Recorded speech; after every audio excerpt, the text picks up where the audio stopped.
Many congratulations to founder 𝗖𝗵𝗲𝗃, Dr. Alexander Thomas. Many congratulations to you, sir. And thank you, Mr. Mansoor Dalal, for doing the honors. Ladies and gentlemen, we now move to our Roundtable 3.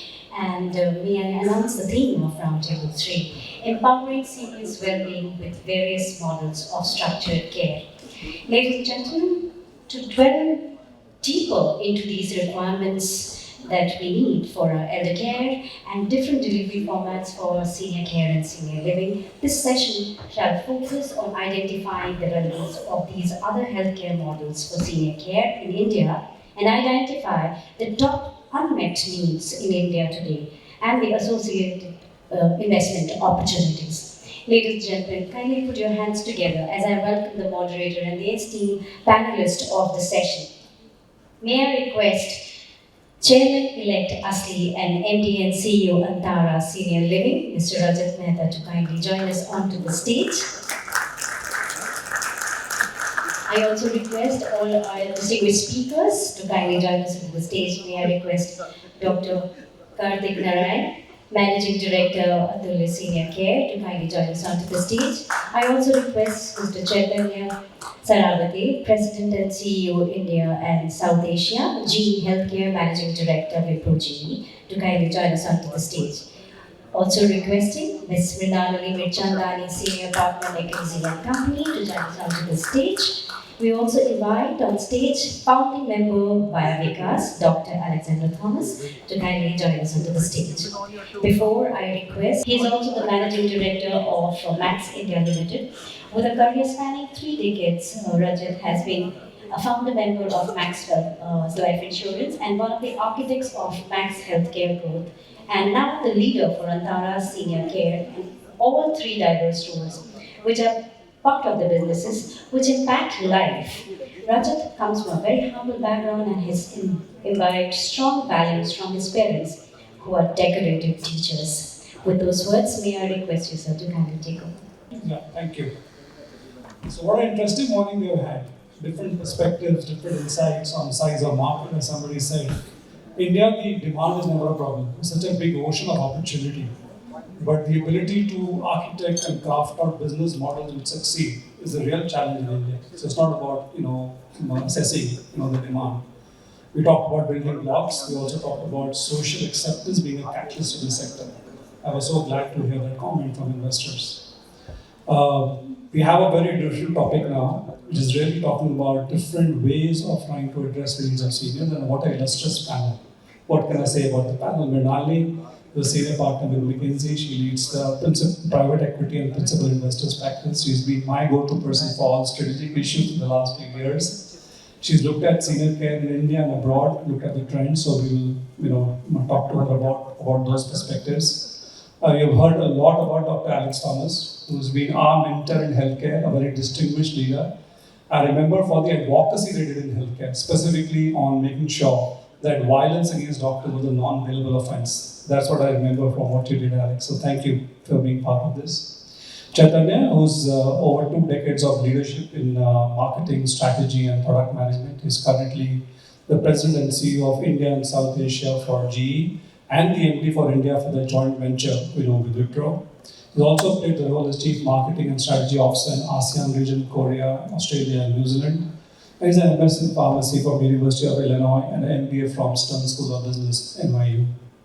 Dr. 𝗙𝗃𝗃, who's been a co-traveler in this journey, of course, focusing on a specific niche. He's the MD and founder of 𝗙𝗃𝗃 Assisted Living, also a member of the National Human Rights Commission of India. A physician with more than 15 years of clinical and administration experience, in fact, specific training in geriatrics as well. Being well awarded by Business World and Time Service. So thank you very much for all of you for being here. I think when I looked at this topic, 2 words caught my attention. The words empowering and well-being. Because empowering, once the clock turns 60, something seems to happen. And seniors feel they're not relevant anymore. Nobody asked them for a few things. I've already started to feel the pressure with 2 grown-up sons who think they know more than me. So really, what does empowering mean? It really means how do you make sure they're able to live life on their own terms. So what can we do to help them still be a decision maker? And well-being, goes far beyond just physical well-being, and COVID has taught us that. It's about mental, spiritual, social, emotional, everything put together. And the spectrum is so large, the Venn diagram between healthcare, insurance, real estate, hospitality. And that's what, lends itself to saying that different niches people can play in the spectrum. So let's talk about some of these niches.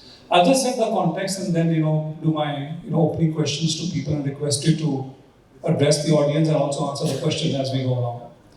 A lot of data has been thrown at us since the morning about how large the market is. But really, the seniors is not a homogeneous cohort. I mean, what somebody needs at 85, 90 is not what somebody needs at 65. So you can classify them various ways based on age, medical needs, social status, economic status. The fact is they require different things. And the needs are constantly evolving, particularly after COVID. We do an interesting study called State of Senior Service, through Max India, and we discovered that after COVID, there's a large proportion of seniors staying alone, which took us by surprise. Because we thought the joint family system, at least beyond the top 10 cities still exists in India, that seems to be, question mark right now. They're spending a lot on their wellness, by the way, outside the hospital. So the estimate we did along with McKinsey was it's already a 40,000 wellness market, broad market in India, in the top 30 cities. It's a large market. Right? They're spending a lot on leisure travel and on pilgrimages. And after COVID, they've got very savvy with WhatsApp and YouTube. So you can't say that they are not familiar with technology, they actually are.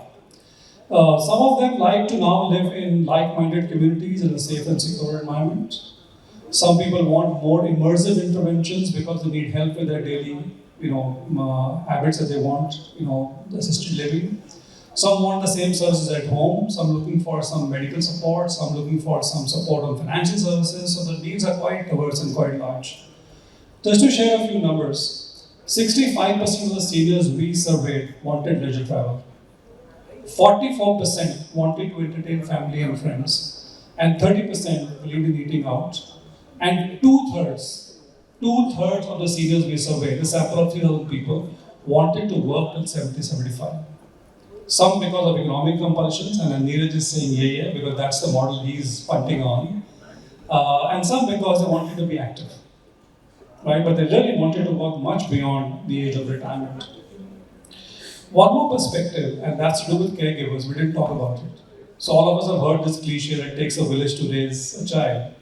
But if you estimate the number of caregivers, it takes about 1.5 caregivers per senior to really take care of a senior. I speak out of experience since I'm a caregiver to my parents as well. So imagine, 13 crores of seniors today go into 30 crores. Where are these 40, 50 crores of caregivers going to come from?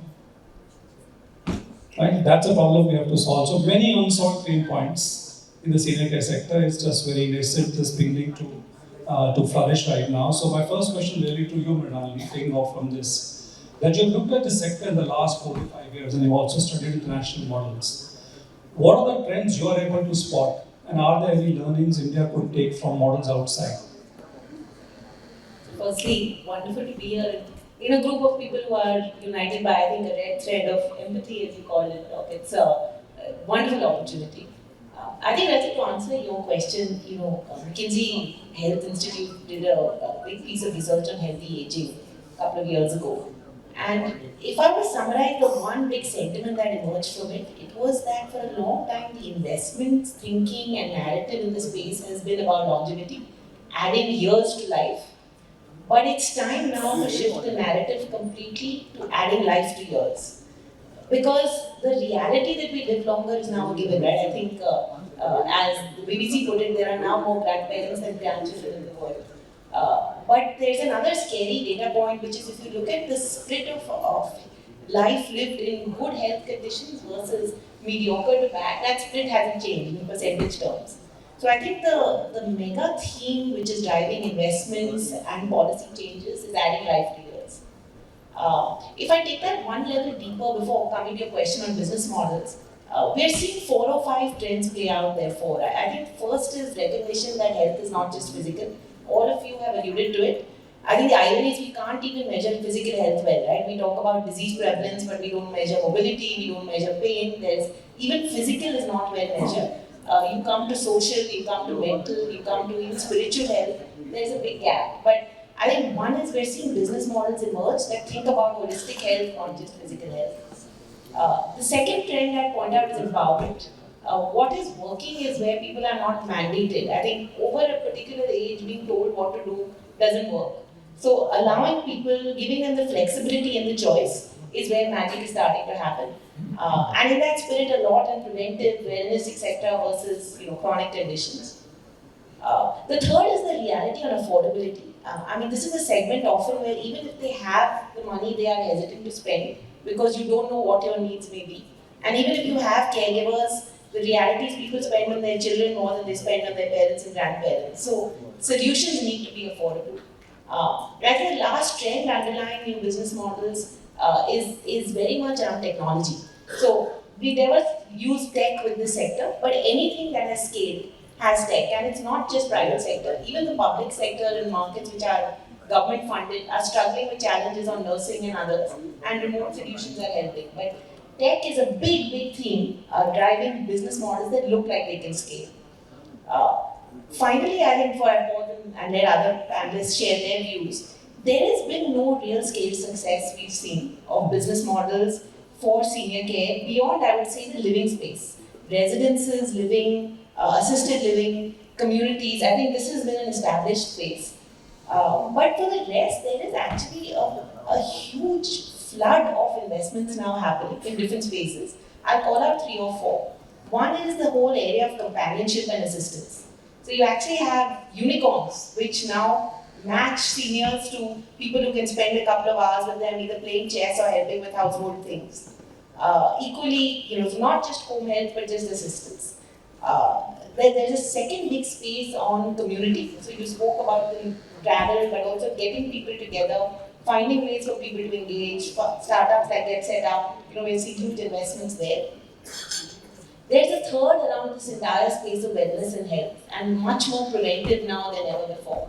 But that's the area where lots and lots of funding is going. And of course, we're talking about living spaces.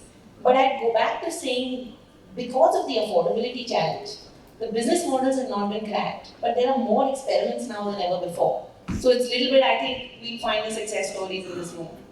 Wonderful. And what do you think could be the one catalyst that would help shape this sector? I think this panel will have better views, but to me there are 2, if I may. One is advocacy. If I see mega trends like sustainability, everyone is talking about it, policies are enabling it, dedicated investment is funding innovation. Here everyone is talking about it, but not much beyond. So I would say this group needs to come together and shape some positive action. That would be the one big unlock. Second is this marriage of understanding seniors and understanding tech. If that happens, I think that's a massive unlock to find solutions that can scale. Wonderful. As always, very clear, very succinct. I love the phrase you use, adding life to years or years to life. Somebody just told me the lighter side a few days back that in the US, people are very passionate about elongating life. And they're now looking at interventions to live 100 years, 120 years. Actually, it made me quite scared. Imagine a scenario where the father is 120 and the child is 80. I don't know who's supporting him. It's a very scary environment. So I hope that happened to us in India. That's the lighter side. Thank you.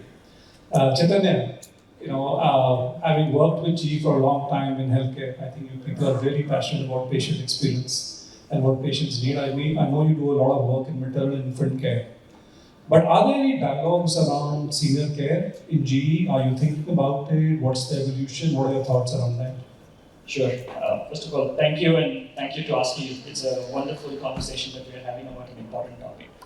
I think before I describe sort of what we are thinking about, 𝗔 healthcare plays a role in healthcare system whereby most of our products are sold to hospitals, which means that they are used when a patient is or a person is sick and needs to go and stay in the hospital. In general, what we have been noticing is 3 trends, and maybe some of those were already mentioned by Nami. One is we know that there is a large population which is going to be of ages 65 and above, and even a larger population, 85 and above, in India, about 33 crores by 2050. So that's a sizable population. Secondly, we are seeing, at least in the data that we have seen, nuclearization of families. And almost depending upon which estimate you look at, between 37 and 50% of families, especially in urban environment, are nuclear in nature, which means that the seniors are not getting the traditional care support which used to be provided by children.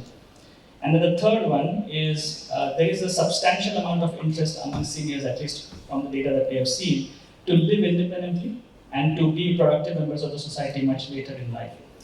So with that as the natural trends, we know that fewer and fewer people will go to hospitals. And so naturally we have to make sure that we are able to bring care to their home. And with that as the basis, our recent investments have slightly started to shift from investments in products which would help inside a hospital or inside a diagnostic center to investments in products which can actually allow seniors to live at home and still be comfortable in ensuring that their healthcare needs are met. I think we have a few products and technology that are sort of in the works or out in the market, whether it allows continuous monitoring of a senior who is at home in a non-intrusive fashion, whether it allows the senior to be able to contact a provider when there is distress, if it is especially late at night, etc., for cardiac events, and so on and so forth. And I have some of those products actually inside my pocket, so that will also tell you how small they are. And that is the way that we anticipate care will move, and that is the role that we will play in the burgeoning market for senior. Wonderful, quite heartening to hear that. And let's open and wait for those products. Dr. Thomas, senior care also needs a fair bit of advocacy, which you have admirably done in the healthcare sector. What are your thoughts on what needs to be done from a policy perspective? How can ASLI, how can players here approach that subject? And then talk about 𝗖𝗵𝗲𝗁. What inspired you to set that up, and what's your vision? Thank you, Rajat, and thank you for inviting me to this very interesting meeting. Now, as was mentioned earlier, the senior citizens in the country are living much longer, but the question is, are they happier, are they healthier? And the answer, unfortunately, is no. Earlier I was focused more on health, but after formation of 𝗖𝗵𝗲𝗁, I think my vision has been a little more broad-based. So one of the things we realized when we were doing health advocacy, and Rajat, we had a very difficult time with the government. Apologies to many government officials here, I'm not pointing fingers. About 15 years ago, when we were trying to meet with the Ministry of Health, we got an appointment, the secretary to the undersecretary, the clerk to the undersecretary, and we had to wait for about 45 minutes. Then we started these associations, 𝗵𝗄𝗃, 𝗂𝗽𝗍𝗵𝗶, and now we deal directly with the health secretary and the health minister. So the moral of the story is that we need to get together. Today, if you look at Australia and USA, the elders, senior citizens there, the RAD associations, they play a very important role in policy. In India, that's nowhere near there. So one of the reasons for forming 𝗖𝗵𝗲𝗁 was to try and get everybody together. We have actually started in Bangalore. We've got about 40,000 members, direct members, and also members from associate partners. We are hoping that in a year or two, we will be able to spread all over the country, and we probably have 1 to 2 million members. And then let me assure you, the government and other stakeholders will listen. I think it's a very important point. Policies are there, but implementation, there are huge gaps in the implementation. Now you were talking about investment, return on investment. I come from a background of mission service. As I said, I worked in a mission hospital for 35 years. And at that time, I did the reverse. We used to do the work and then we calculate the return on investment. And I think for all the services that we provide, if the quality is good, the returns will come. And in Baptist, my return on investment, much later I calculated, was about 35 to 40%. We were able to subsidize the poor, etc. And I'm looking at it from the big picture. I think here we are talking about people with quality, people who can afford it. And there are also a large segment of people who cannot afford. And whatever we do with the policy with other stakeholders, we need to keep them also in mind.